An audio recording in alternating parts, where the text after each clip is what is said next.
Les presento a Alfonso Ladino Rincón. Alfonso es un estudiante de doctorado en el Departamento de Clima, Meteorología y Ciencias Atmosféricas, que lo llamamos CLIMAS, en la Universidad de Illinois, aquí en Urbana-Champaign. Obtuvo su maestría en la Universidad Nacional de Colombia y el pregrado lo hizo en la Universidad Nacional de Colombia en el tema de ingeniería de agricultura. Agrícola, agrícola. Agrícola, agrícola. Eh, Como vamos a ver hoy, Alfonso trabaja en temas de microfísica y de mediciones con radares.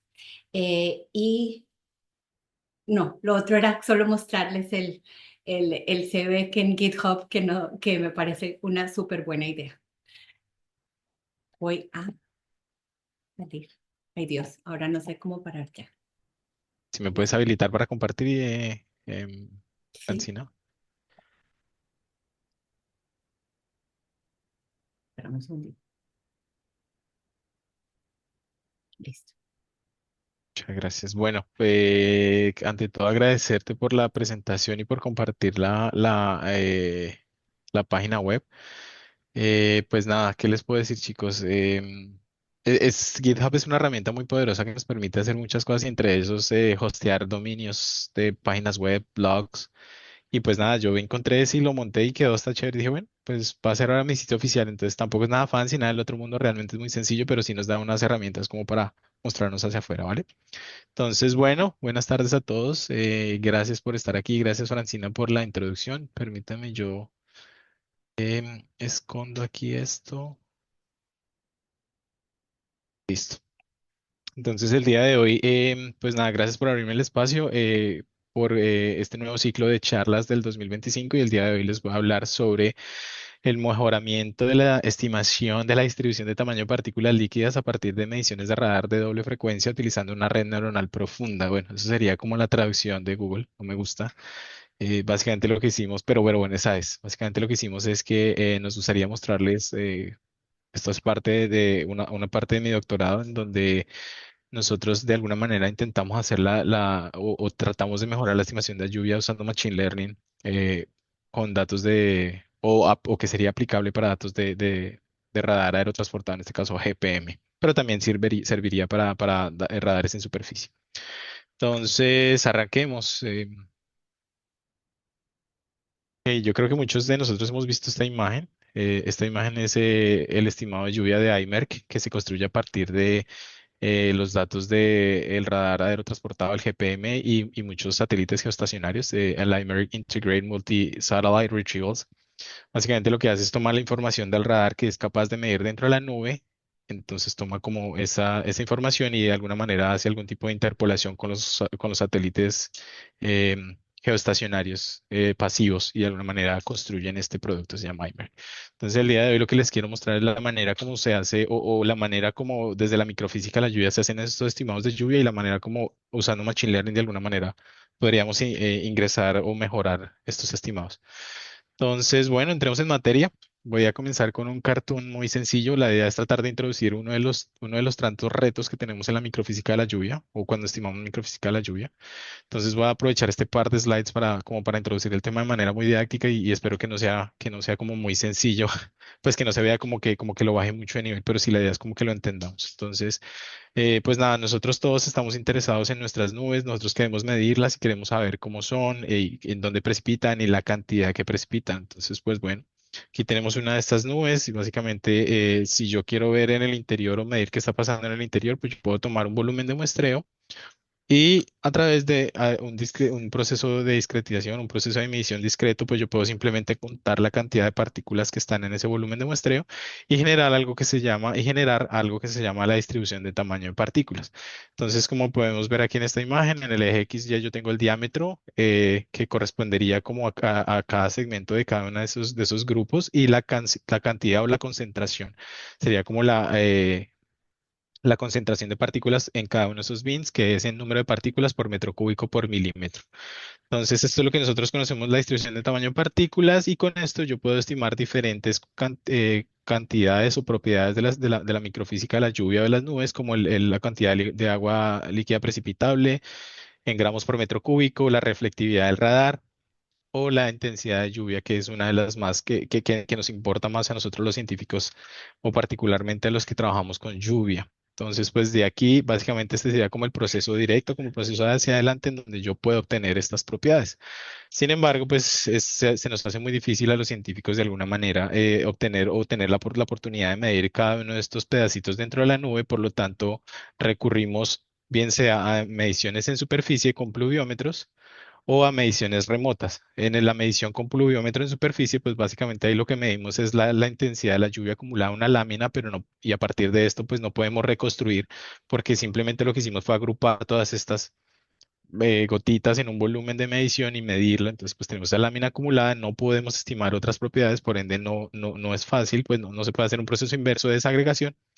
Eh, y luego, por otro lado, pues por el tema de radar, pues yo puedo utilizar satélites como el GPM y medir estos, la nube y de alguna manera tener una cobertura mayor, incluso alrededor del planeta, ¿no? De igual modo, bueno, los satélites como el GPM o el TRMM nos miden reflectividad en diferentes longitudes de onda. Para el caso del TRMM es en KU, para el caso del GPM es en KA y KU. Y luego yo puedo sacarle el ratio o la diferencia entre estas dos longitudes de onda y puedo tener algo que se llama la Dual Frequency Ratio. Luego yo puedo tener mediciones en superficie con nuestro radar, también medir nuestra nube, nuestra precipitación y de acuerdo a ello, pues tenemos unas variables polarimétricas si nuestro radar es de polarización dual. Aquí hay lo primero que yo que les quiero mostrar o que me gustaría mostrarles en esta presentación es que nosotros en el sensoramiento remoto no medimos directamente la lluvia, pero sí medimos indirectamente la lluvia usando a través de la reflectividad. Entonces, lo que nosotros siempre hemos querido desde el punto de vista de medición remota es cómo trasladar o cómo transformar esa medición de reflectividad en lluvia. Entonces, este es uno de los principales, de alguna manera, de los principales retos que hemos venido trabajando para allá, como desde el 48, cuando Marshall and Palmer arrancó con esto. Y pues la pregunta siempre es cómo podemos estimar estos parámetros o cómo podemos estimar estas distribuciones de tamaño de partículas a partir de el sensoramiento remoto, que nos permitan obviamente estimar la lluvia, la microfísica de la lluvia de las nubes. Entonces, pues la respuesta es, o bueno, una de las técnicas lo que normalmente hacemos es tratamos de modelar o de parametrizar estas distribuciones de tamaño en partículas para de alguna manera tratar de hacer el matching entre lo que sería el sensor remoto y lo que sería la propiedad microfísica o la física de la luz. Entonces, esta es una imagen. Aquí me gustaría introducir unas imágenes de mi tesis de maestría por allá en el 2018, en donde tuvimos información de múltiples disdrómetros en el área metropolitana del Valle de Aburrá, y pues cada una de estas imágenes representa en el eje X el diámetro, en el eje Y la concentración, en número de partículas por milímetro por metro cúbico. Los puntos negros sí, las estrellitas negras representan las observaciones y luego cada uno de los modelos con los que yo parametrizo estas mediciones o estas distribuciones de tamaño en partículas. Entonces, pues como vemos la línea verde es el modelo Marchand-Palmer, modelo del 48 para allá, que básicamente es un modelo exponencial y lo que hacemos es hacer una variable fija a 8000. Eso fue lo que encontraron ellos en McGill por allá en el 48 y tenemos un parámetro libre que sería el parámetro pendiente. Luego tenemos otro modelo exponencial, que es el mismo modelo Marchand-Palmer, pero ya con dos parámetros móviles, es decir, que pueden variar. Y por último, un modelo gamma de tres parámetros, modelo de intercepto, un modelo de pendiente y un modelo de forma, un parámetro, perdón. Entonces, pues básicamente, como podemos ver aquí, generalmente el modelo que mejor simula o que mejor modela o parametriza estas distribuciones de tamaño de partículas, pues es el modelo gamma de tres parámetros y es el que normalmente nosotros utilizamos para hacer para describir o para modelar esas distribuciones, ¿no? Normalmente, y a partir del 2000, cuando Texture et al.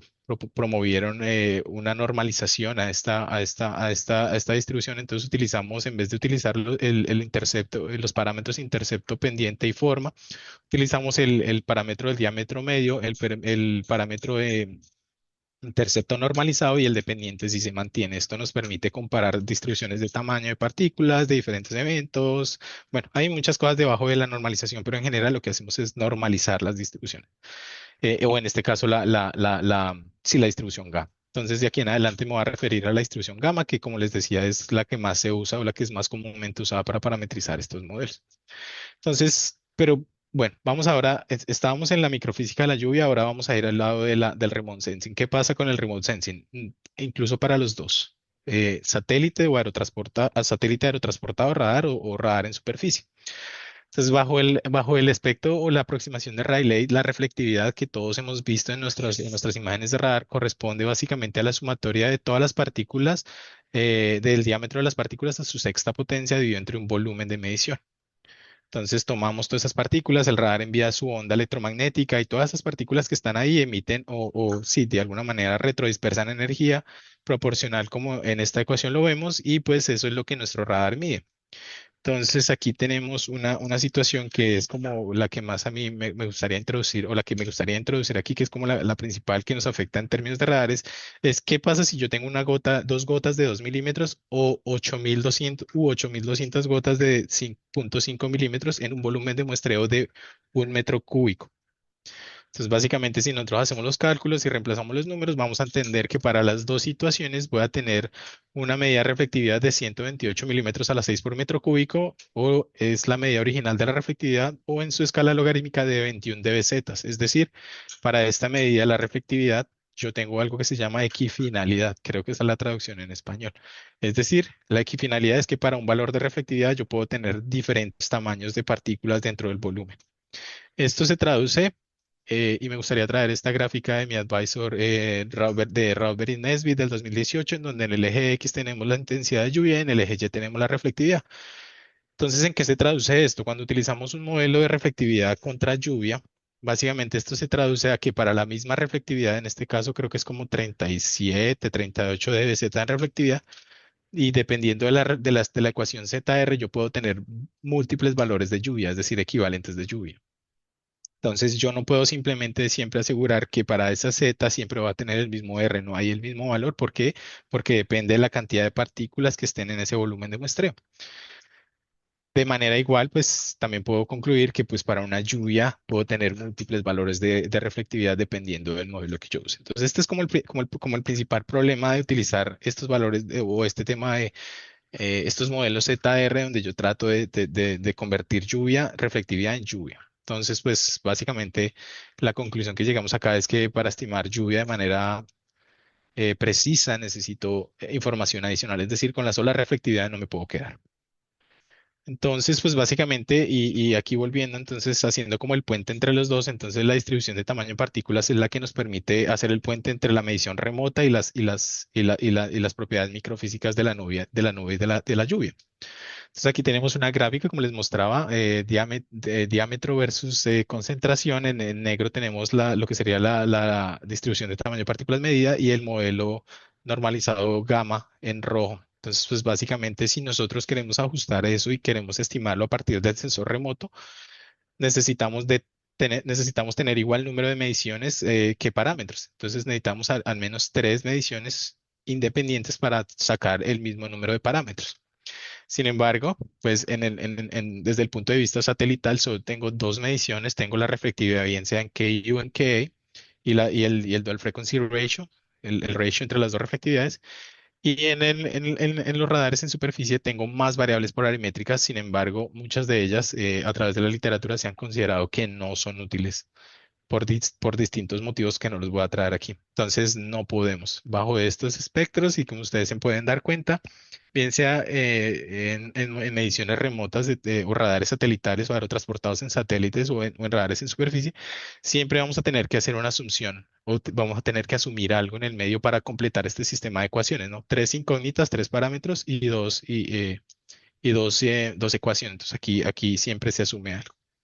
Como este es el caso de esta charla desde radares de doble frecuencia, como GPM, pues les voy a proceder a explicarle en qué consisten estas asunciones y cómo nuestro modelo de Machine Learning puede entrar a mejorar esto.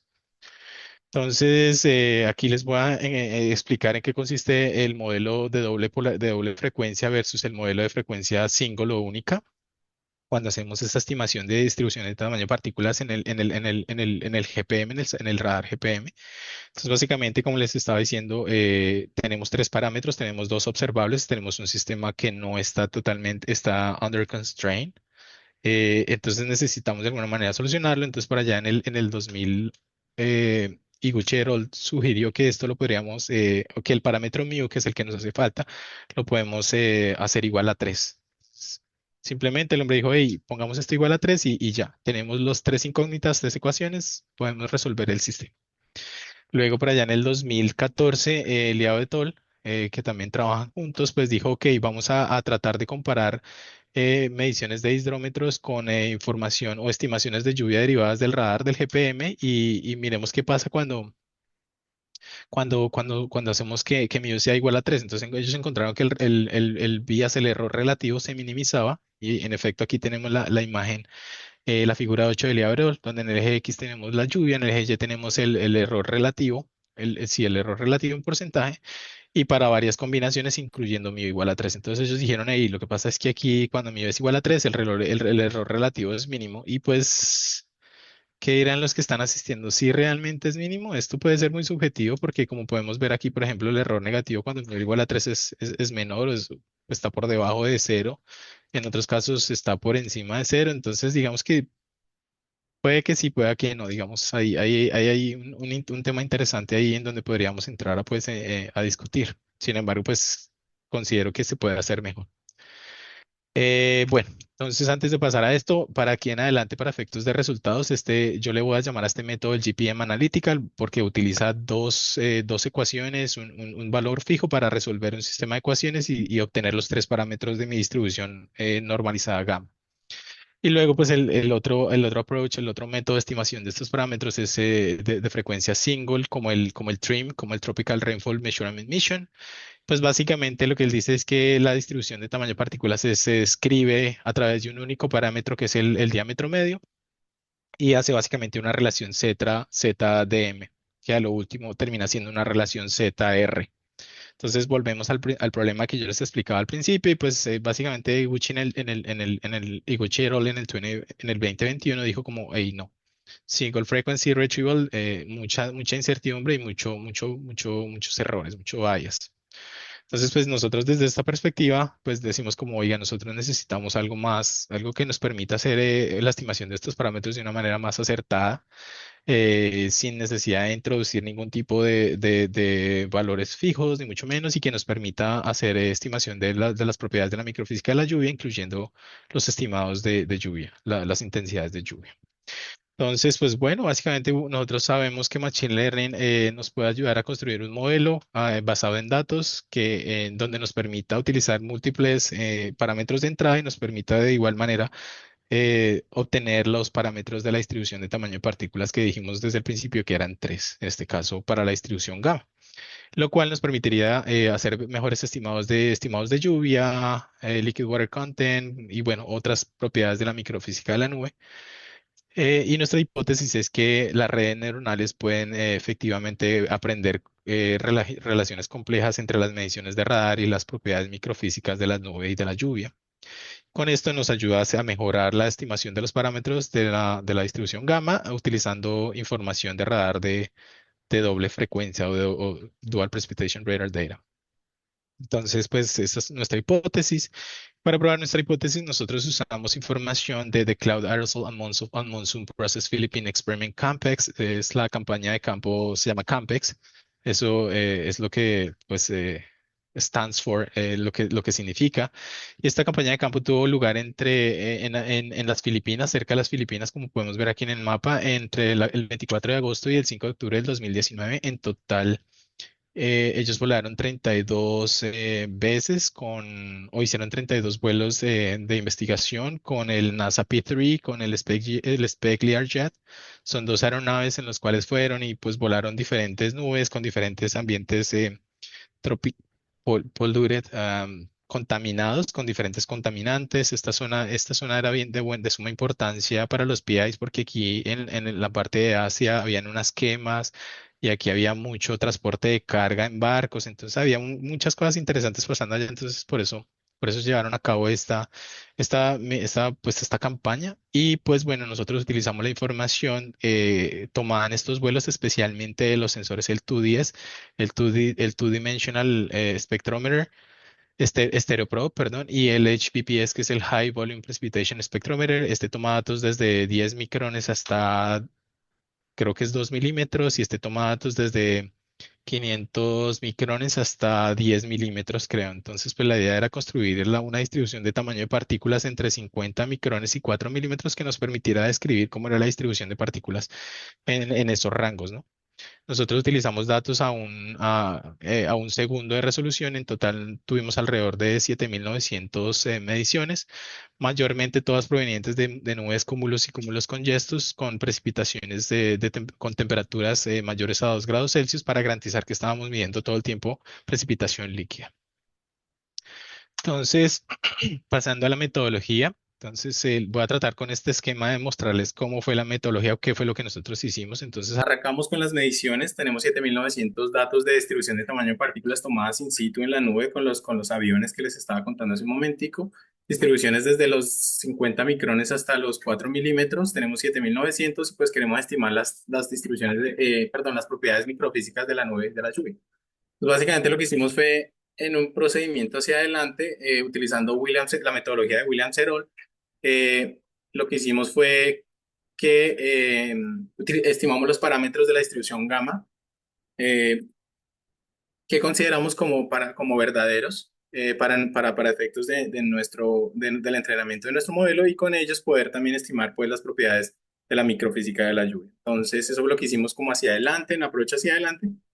También, como segundo camino, lo que hicimos fue, yo puedo, utilizando las distribuciones de tamaño de partícula y modelos de dispersión de energía como el de T-Matrix propuesto por Lienen, yo puedo también computar la reflectividad de diferentes longitudes de onda, así como el Dual Frequency Ratio y la atenuación, que van a ser las entradas de mi modelo de Machine Learning. Entonces yo puedo, de alguna manera, computar lo que estaría midiendo nuestro radar o nuestro radar GPM diferentes longitudes de onda, y luego, asumiendo que yo tengo la variable μ igual a 3, pues puedo también hacer, bajo este método analítico, la estimación de los parámetros de la distribución, y por último, pues la estimación de la lluvia, de las propiedades de las microfísicas de la lluvia. También, una vez que hago este approach de GPM, puedo utilizar el parámetro DM y hacer esa relación RDM, que es el GPM operacional, y estimar lluvia. Por último, montar mi modelo de Machine Learning, que básicamente yo tengo mis datos de reflectividad, nuevamente los que mediría el GPM a partir de mis distribuciones de tamaño de lluvia, y pues monto mi modelo de Machine Learning que me permita predecir mis parámetros de la distribución nuevamente.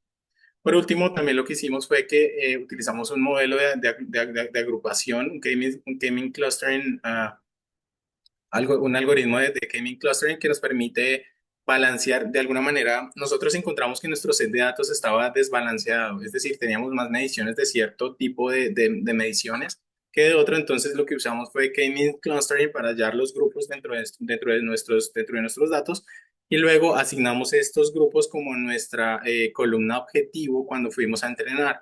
Lo que nos permitía básicamente era mantener las distribuciones de los datos tanto en la entrada como tanto cuando los split, cuando los separo para entrenamiento y para prueba y validación, yo mantengo la distribución de los datos, y pues esto evita el overfitting en nuestro modelo. Nosotros bueno, pues también lo que hicimos fue finalmente pues evaluar el desempeño de nuestro modelo tanto en los parámetros como en la estimación de lluvia, utilizando el error de predicción, que es básicamente la cantidad o el parámetro estimado menos el parámetro observado. ¿Listo? Entonces, hasta ahí no sé si hay alguna duda. Bueno, es que no los logro escuchar, pero sigamos. Pasemos a la arquitectura de nuestra red neuronal. Entonces, bueno, básicamente, en general, me está enloqueciendo el WhatsApp, no sé, me están escribiendo. Eh, Tengo tres parámetros de entrada: el parámetro, la reflectividad en la longitud KU, el dual frequency ratio y la atenuación a KA, y nuestros parámetros de la distribución de tamaño gamma. Al final, es lo que nos va a entregar nuestra red neuronal. Nuestra red neuronal tenía 6 capas ocultas con 16 neuronas por cada capa. Utilizamos una Rectified Linear Units, la función de activación, con 500 épocas como máxima número de épocas para entrenamiento. Nuestro optimizador es AdamMax, y utilizamos el Mean Square Error como función de loss function. Utilizamos TensorFlow, separamos los datos: 75 para entrenamiento y 25 para test, para prueba y validación. Entonces, bueno, pasando a los resultados, esto era un poco lo que les comentaba de que nuestro dataset estaba imbalanceado. Entonces, aquí tenemos un histograma en dos dimensiones del diámetro medio contra el log 10, el logaritmo en base 10 del el parámetro intercepto, el NW. Tenemos nuestros datos, nuestro histograma de frecuencias y si hacemos una partición de los datos en un milímetro, encontramos que tenemos mayor cantidad de datos concentrados o mediciones concentradas en datos menores a un milímetro, mediciones de distribuciones de tamaño de partículas menores a un milímetro, como podemos ver acá, casi el doble, lo cual implicaría que cuando comenzamos a muestrear vamos a tener mayor probabilidad de seleccionar este tipo de mediciones de este lado y pues nos generaría un bias en el modelo. Entonces, aplicamos un modelo de K-means clustering, como les estuve mencionando hace un momento, y pues estos son los resultados. Básicamente utilizamos los mismos inputs sugeridos por Dollar et al. En 2018, y aquí tenemos el mismo gráfico en DM contra NW, y en color tenemos aquí los diferentes grupos. En total encontramos que el mejor número o el número que más representaba los grupos, nuestro set de datos era 6. De aquí en adelante los voy a llamar familias de distribución de tamaño de partículas. Digo. Y aquí en la parte derecha tenemos los gráficos de distribución de tamaño de partículas para cada uno de estos grupos usando los valores medios para mu, dm y nw. Entonces, esto sería como la distribución media, la distribución de tamaño de partículas media para cada uno de los grupos, incluyendo la precipitación, la intensidad de lluvia, desde 0,2, que es el grupo azul, que es este, hasta 24,5, que es esta curva de acá, o este grupo de acá y el grupo de acá respectivamente. Entonces, bueno, ya una vez que hicimos nuestro K-means clustering, ya evitamos que nuestro dataset se fuera o tuviera riesgos de que estuviera imbalanceado. Entonces, entrenamos nuestra red y pasamos a los resultados de la estimación de los parámetros. Entonces, esta es una gráfica un poquito compleja de entender. Voy a tratar de explicarla. Estos son un gráfico de violines en donde en el eje X tenemos la familia. Entonces vamos a evaluar el desempeño del modelo, de cada uno de los modelos. En este caso es la red neuronal y el GPM Analytical para cada uno de los grupos que encontramos en nuestro K-means cluster. Y en el eje Y tenemos nuestra predicción, nuestro error de predicción para cada uno de los parámetros. El parámetro de M, el parámetro NW y el parámetro mu. ¿Qué podemos concluir en general? Bueno, la primera conclusión, así como vuelo de pájaro, como muy rápida, es que los errores de predicción para todos los parámetros se centraron en cero. Entonces, hay algo que es interesante, es que, por ejemplo, para el parámetro NW y el parámetro mu, bueno, perdón, azul es nuestro modelo red neuronal, rojo nuestra GPM analítica, nuestro modelo de GPM. Y pues, como nos damos cuenta, centramos los errores, reducimos la dispersión de los errores, la distribución de los errores, y pues ahora todos están en cero para todos los parámetros. Podemos ver que, por ejemplo, para el parámetro NW, los errores casi son dos órdenes de magnitud mayores a los errores que nosotros encontramos en nuestro modelo. Entonces, pues, digamos que de alguna manera esto altamente impacta los estimados de lluvia. ¿Qué más les puedo decir? En general, pues digamos que el comportamiento es como muy constante para los tres. Aquí podemos ver que una de las categorías para los cuales el GPM Analytical le fue muy bien fue para la categoría 5, que es como lluvias fuerte a muy fuerte. Y esto es porque en la campaña de campo iFloods se llevó a cabo en el springtime, en la zona, o en el tiempo aquí en Estados Unidos, cuando la mayor digamos, la mayor precipitación o las mayores lluvias provienen de eventos convectivos generados por este pase de frentes y todo el tema de eventos convectivos de precipitación. Entonces, pues le fue muy bien en general a esta categoría, pero si nos vamos a eventos de lluvias menos intensas, nos damos cuenta que cuando ponemos el parámetro mu igual a 3 no coincide. Entonces tenemos altas posibilidades de equivocarnos cuando estimamos lluvia más adelante. Entonces, ahora pasando de la estimación de los parámetros a la estimación de la lluvia, entonces nuevamente tenemos otro gráfico de violines en donde en el eje X tenemos nuevamente los grupos que encontramos, en el eje Y tenemos el error de predicción de la lluvia y ahora tenemos un nuevo estimado de lluvia que es el GPM operacional, era la relación entre el parámetro DM y la lluvia. Y pues bueno, lo que podemos ver es que el error de predicción también mejoró para todas las familias en general. Sin embargo, encontramos que para la familia 4 y 6 tenemos outliers. Y esto fue porque nosotros encontramos que nuestro modelo falló a la hora de estimar el parámetro mu, lo que nos lleva a la conclusión de que este parámetro o nuestro estimado de lluvia es altamente sensitivo al parámetro mu. Sin embargo, queda ahí como un sinsabor porque no se puede ver bien cómo es que realmente están distribuidos los errores. Entonces, nosotros propusimos otra gráfica, como es lo podemos ver aquí en la parte de abajo, nuevamente el parámetro de M en el eje X, el parámetro de NW en el eje Y. Tenemos los grupos nuevamente en colores, los colores originales que subimos al principio, pero ahora tenemos el error representado por el tamaño del punto. Entonces, entre más grande es el tamaño del punto, es más grande es el error del método de estimación de lluvia. Los puntos sólidos representan sobreestimación, los puntos vacíos representan subestimación de lluvia. Entonces podemos ver es que pues, los modelos tradicionales de GPM, tanto el analítico como el operacional, hacen grandes sobreestimaciones en algunos casos, en otros casos subestimaciones y pues lo que nos conduce finalmente a errores a la hora de estimar lluvia. En general, nuestro modelo de Machine Learning mejoró la estimación de lluvia bajo este escenario. Sin embargo, pues los outliers cumplen su papel y pues generan ahí algún tipo de sobreestimación. Aquí en donde vemos un puntico ahí como más grandecito de los que se ven ahí chiquiticos todos. Y pues bueno, entrando ya hacia las conclusiones, pues nosotros básicamente desarrollamos un modelo novedoso usando Machine Learning que nos permite estimar los parámetros de la distribución de la distribución normalizada gamma y pues que, como les mostré al final, mejora la estimación de lluvia. También encontramos que nuestro modelo, pues básicamente esa mejora en la estimación de lluvia, pues recae en la mejora en la estimación de los parámetros DM, mu y NW.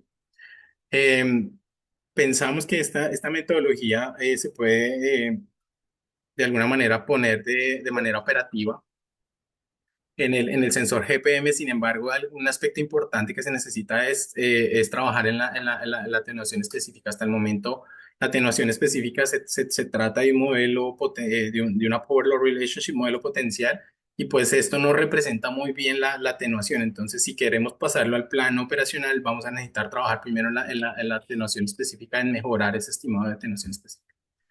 Pues nada, los modelos de Machine Learning, todos sabemos que entre mayor cantidad de datos le pongamos a nuestro modelo de Machine Learning, pues mejor va a ser nuestro modelo. Entonces, la idea es poner datos de otras campañas de campo que nos permitan hacer este modelo mucho más robusto y pues bueno, finalmente es que nuestro Machine Learning nos permite como darle soluciones a problemas físicos que básicamente que a veces no tienen solución porque son más incógnitas que ecuaciones.